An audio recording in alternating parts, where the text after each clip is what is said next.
Assalamualaikum warahmatullahi wabarakatuh.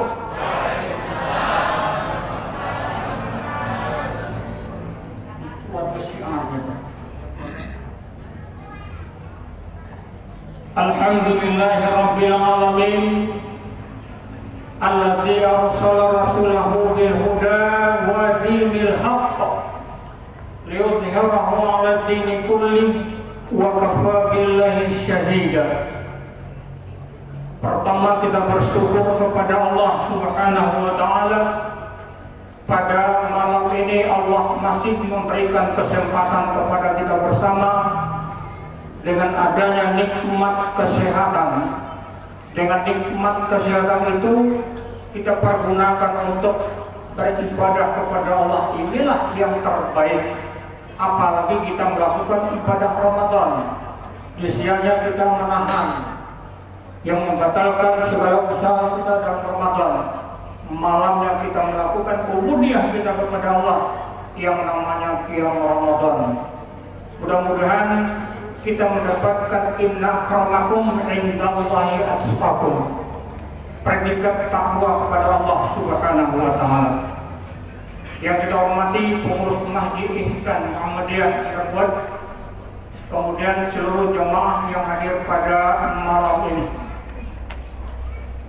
Ambo terkenal Bapak dan Ibu sekalian tahu dulu, sebelum Ambo tampil ada dai kita dan kiri tampil, sehingga Ambo memberikan ceramahnya 10 menit juga. Tekan aja itu. Mau tanya pengurus tadi, dia dulu yang jadi itu, kalian dong boleh kan? Rupanya tidak ada. Baik Bapak dan Ibu sekalian, kita ambil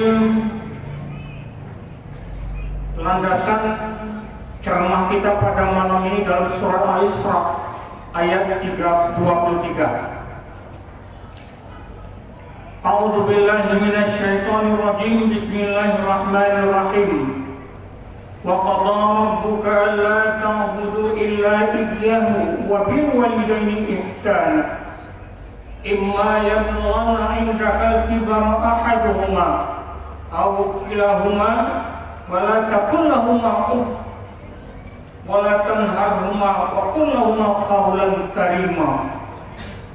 Shadaqallahul azim. Maha benar Allah dengan segala firman-Nya. Bapak dan Ibu sekalian, ceramah kita pada malam ini berkisar 20 menit. Jadi tidak bisa kita jelaskan mendetail. Ayat ini ada 2 perintah Allah Subhanahu wa taala yang harus dan wajib kita lakukan. Perintah yang pertama, betul enggak? Ada ya? Itulah landasan surat Al-Isra ayat 23. Perintah yang pertama Bapak dan Ibu sekalian, wa qadha rabbuka alla ta'budu. Perintah yang pertama adalah Allah memerintahkan kepada kita umat muslim untuk menyembah Allah saja. Minta kepada Allah saja, yang lain tidak. Yang lain adalah makhluk yang diciptakan Allah. Bapak, saudara-saudara, ada nggak orang minta selain Allah? Ada enggak Pak? Bu? Ada enggak orang minta selain Allah? Ada. Bapak dan Ibu sekalian yang dimuliakan Allah, bukankah kita di dalam sholat kita selalu mengucapkan iyyaka na'budu wa iyyaka nasta'in? Kepadamu saja kami menyembah dan kepadamu saja kami minta pertolongan. Ini Bapak dan Ibu sekalian, jangan salah kaprah kita. Itulah payah untuk melakukan ibadah kepada Allah sementara syirik. Itulah syirik kepada Allah luar biasa, tidak diampuni Allah Subhanahu wa taala. Hati-hati kita. Hati-hati kita. Untuk mendapatkan syirik itu enggak. Sebagai contoh, ambo kayak berubah. Ibu-ibu tak kayak gitu bapak. Kayak berubah ke dokter. Ibu sinan diperiksa, dokter mengetahui penyakit yang diderita. Adiupe, ibu rumah diminum obat itu dengan izin Allah sembuh. Dengan izin Allah sembuh. Tapi ada itu orang dari itu yang diucapkannya Bapak dan Ibu sekalian. Apa yang kita tunggu ucapannya? Untung dia dokter dari sudah salah.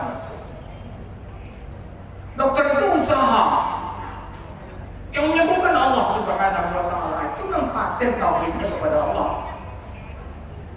Seluruh apa yang kita lakukan di dunia bersandar kepada Allah. Bersandar kepada Allah karena kita hamba Allah yang diciptakan Allah untuk kita. Itu yang namanya syirik. Hati-hati kita Bapak dan Ibu sekalian. Kalau kayak sujud, rukuk, beribadah kepada Allah, sementara perbuatan kita di luar mensyirikkan Allah. Ada itu kekuatan selain Allah Subhanahu wa Ta'ala. Itu yang namanya syirik itu. Hati-hati kita Bapak dan Ibu sekalian yang dimuliakan Allah. Kita ambil dalam surah As-Sajdah. Ini menjadi peringatan bagi kita bersama. A'udzu billahi minasyaitonir rajim. Bismillahirrahmanirrahim. Walau tara idzil mujrimuna naqisu rusihim 'inda rabbihim rabbana absarna wa sami'na farji'na na'mal shalihan inna muqinun. Ini tolong Bapak dan Ibu sekalian dulu. Lihat itu surat di dalam Al-Quran, surat As-Sajdah ayat 12. Ayat ini banyak di dalam Al-Quran yang senada dengan ayat ini. Apa kata Allah? Engkau lihat nanti di yaumul mahsyar orang berbondong-bondong saling minta pertolongan satu sama yang lain. Bapak, Ibu, Saudara itu belum pernah ke sana. Belum pernah ke sana karena kita belum meninggal. Kenapa berani kita mengatakan yang demikian? Karena ayat Al-Quran meyakini Al-Quran adalah tuntunan untuk umat manusia. Bapak dan Ibu sekalian, walau tara idzil mujrimuna naqisu rusihim 'inda rabbihim rabbana absarna wa sami'na. Sebetulnya ayat ini ditujukan kepada anil mujrimin, orang yang berdosa. Tidak mau tahu dengan urusan kepada Allah. Tidak mau tahu dia. Sehat diberikan Allah, nikmat diberikan Allah, rezeki diberikan Allah, tapi tidak mampu dia untuk melakukan ibadah kepada Allah. Anil mujrimin, ini orangnya. Akhirnya orangnya Pak. Rabbana absarna, kami telah mendengar ya Allah. Cerita manusia pada hari ini luar biasa. Wasami'na, dan mendengar dan melihat seluruh kejadian yang ada pada hari ini Allah. Apa yang orang yang berdosa? Rabbana absarna wasami'na farji'na na'mal shalihan. Jangan ada kita berdoa yang demikian di hadapan Allah Subhanahu wa Ta'ala. Ingat, ini akhir daripada Allah Subhanahu wa Ta'ala menimbang pahala dan dosa kita. Kecangannya itu Bapak dan Ibu sekalian, kalau Allah berikan kitab sebelah kanan, berbahagialah dia. Tapi kalau kitab Allah Subhanahu wa Ta'ala, kitab yang diberikan Allah kepada kita sebelah kiri, itu menandakan adalah orang-orang yang mujrimin, orang berdosa kepada Allah Subhanahu wa Ta'ala. Apa doanya tadi? Rabbana absarna wa sami'na. Ya Allah, kami telah mendengar ya Allah dan melihat seluruh kejadian yang ada pada hari ini. Kagetnya Bapak dan Ibu sekalian. Farji'na na'mal shalihan. Kembalikanlah kami hidup di dunia ya Allah. Nah, bisa tak? Dan bisa Pak? Tidak bisa.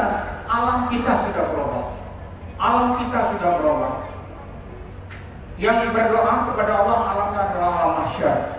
Kita kini adalah alam dunia. Makanya berhati-hati kata Allah, wattaqu yawma la tajzi nafsun an nafsin syai'a. Aku termasuk berhati-hati lagi kedua. Kita melakukan ibadah kepada Allah Subhanahu wa taala dalam rangka untuk mencerahkan ibadah kita kepada Allah. Hati-hati hidup di dunia. Kamu menjadi di ihsan masih banyak. Aku kan berkeliaran di masjid mushola. Pertama ya Rabbi. Ini kan lewat separuh Ramadan masih kami. Alhamdulillah. Berarti kita hati-hati untuk melakukan ibadah kepada Allah. Inilah yang terbaik. Bapak, saudara-saudara, inilah orang-orang yang anil mujrimin. Farji'na na'mal salihan, kata orang-orang berdosa, ya Allah, kembalikanlah kami hidup dunia, na'mal salihan. Kami akan berbuat banyak amal-amal di dunia, ya Allah. Pun tidak bisa. Rasakanlah, rasakanlah azab Allah, karena kamu melakukan perbuatan-perbuatan yang tidak dari Allah selama kamu hidup di dunia. Bapak, Ibu, Saudara, Surat Sajadah ayat 12, coba lihat di rumah. Inilah perintah Allah. Kita hanya menyembah Allah saja dan minta kepada Allah saja, yang lain tidak. Bapak dan Ibu sekalian, aku ingin dimaafkan ya kalau ada salah Pak. Ada nampak jawab, ada orang memberi dalam diskur. Setelah kita teliti Bapak dan Ibu sekalian, dalam yang ada semua bertuliskan itu Arab. Ini maaf ya, itu syirik ini Bapak dan Ibu sekalian. Ingat, Rakib dan Atib selalu memonitor. Ada CCTV Bapak dan Ibu sekalian. Monitor dia. Apapun yang kita lakukan selama hidup di dunia, Rakib dan Atib itu memonitor kita, mencatat amal baik dan amal buruk. Inilah yang dilaporkan setelah kita sholat subuh. Makanya Bapak dan Ibu sekalian, kalau kita sudah sahur itu janganlah tidurlah. Jangan tidurlah, itu mendatangkan penyakit yang besar itu. Ayo ke masjid atau ke mushola untuk melakukan ibadah sholat subuh. Setelah sholat subuh, Rakib dan Atib melapor kepada Allah. Inilah hamba-hambamu yang melakukan ibadah kepadamu. Tidak senang lah. Jadi Bapak dan Ibu sekalian, kembali kepada ayat tadi, Qadara rabbuka alla ta'budu illa iyyahu wa bil walidaini ihsana. Kepada Allah saja engkau meminta dan kepada Allah saja kamu menyembah, yang lain tidak. Kebalikannya makhluk, kebalikannya kalau kita minta kepada yang lain, itulah yang dikatakan syirik. Hati-hati Pak, hati-hati sekali ini banyak mengenai syirik ini. Ada beberapa item yang saya catat, tapi satu saja kita sebutkan. Orang yang melakukan syirik kepada Allah Subhanahu wa taala ini Islam, tapi syirik menduakan Allah. Ingat, yang pertama kata Allah, amal perbuatan yang dilakukan habis. Pahala sholat habis, pahala ibadah yang lain habis, pahala ibadah yang lain pun habis seluruhnya.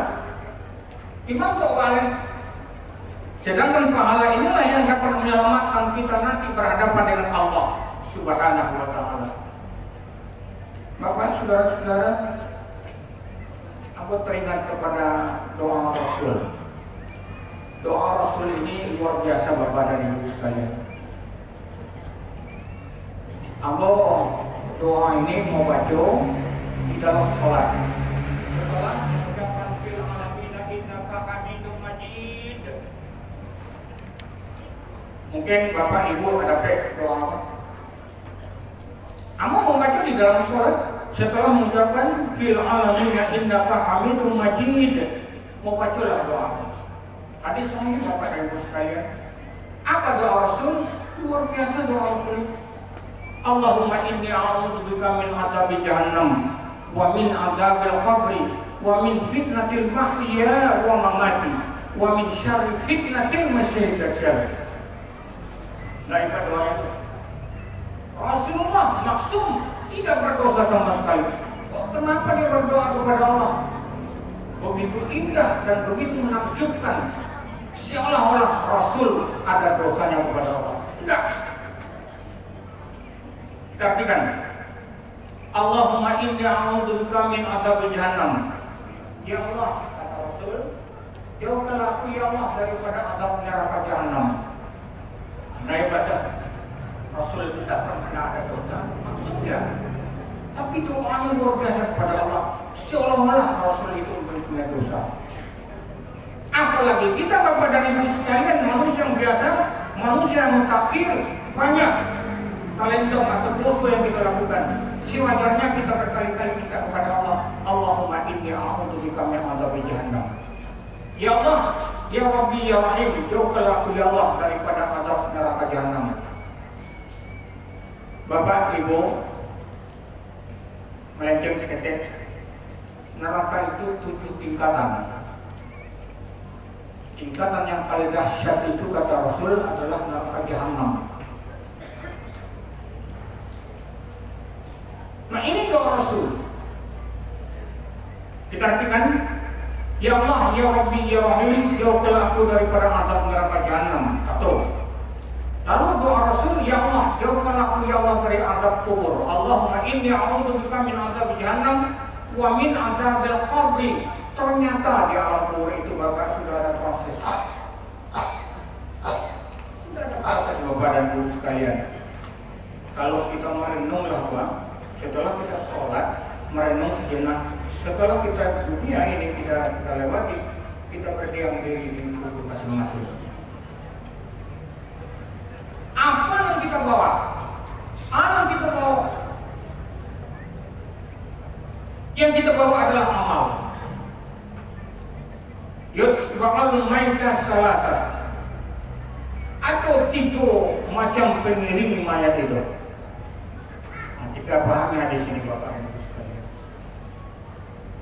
Yang pertama adalah ahluhu. Kalau Allah meninggal dunia, yang pertama mengiring kita itu adalah ahluhu, keluarga. Keluarga, paling di sini satunya. Kuburan itu untuk mengantarkan kita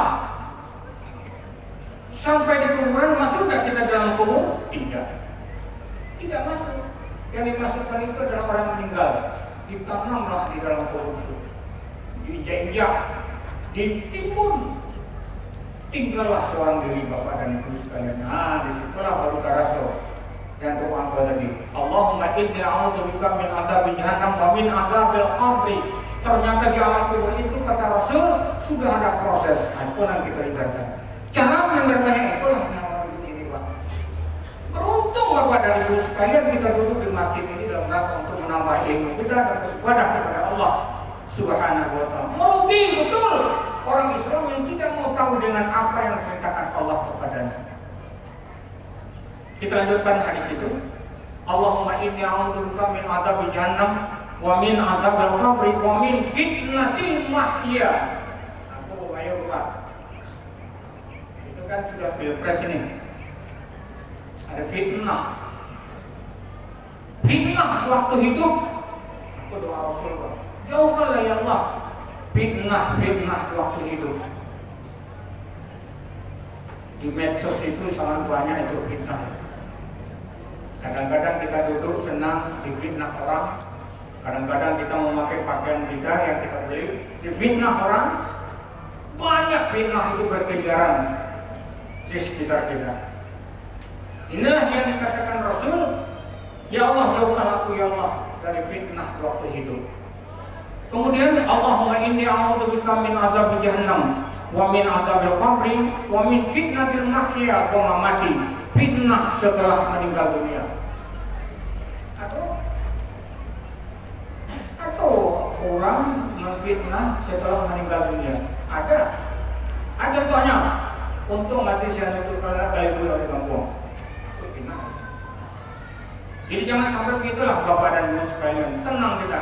Meninggal dunia kita, orang mengenal kita, jasa kita. kepada orang banyak itu. Lalu yang terakhir kata Rasul, ya Allah jauhkan aku ya Allah setan dajjal. Kau berkeliaran di Bapak. Itu tidak bisa bahas itu. Karena dajjal ini banyaknya. Banyak.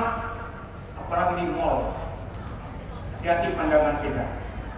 Itu tidak bahas tadi neraka jahanam itu tiba suka masuk ke neraka jahanam itu kita berbunuh mata.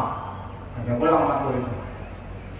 Bapak dan Ibu sekalian yang dimuliakan, itulah syirik tadi. Kita balik. Syirik jangan. Kita minta kepada Allah hanya Allah saja. Bermunajat kepada Allah. Kalau ada sesuatu yang kita inginkan, kita berusaha dagang umpamanya. Bermunajat kepada Allah Subhanahu wa taala dan tahajud. Setelah tahajud itu mencegah air mata kita berdoa kepada Allah, ya Allah, bangunlah usaha saya ini, ya Allah. Jangan di tempat yang lain. Tempat kita minta itu ada, porsinya ada Bapak dan Ibu sekalian. Itu kadang-kadang karena kita instan, kurang bingung. Instan, capek, dan berlaku capek. Jangan.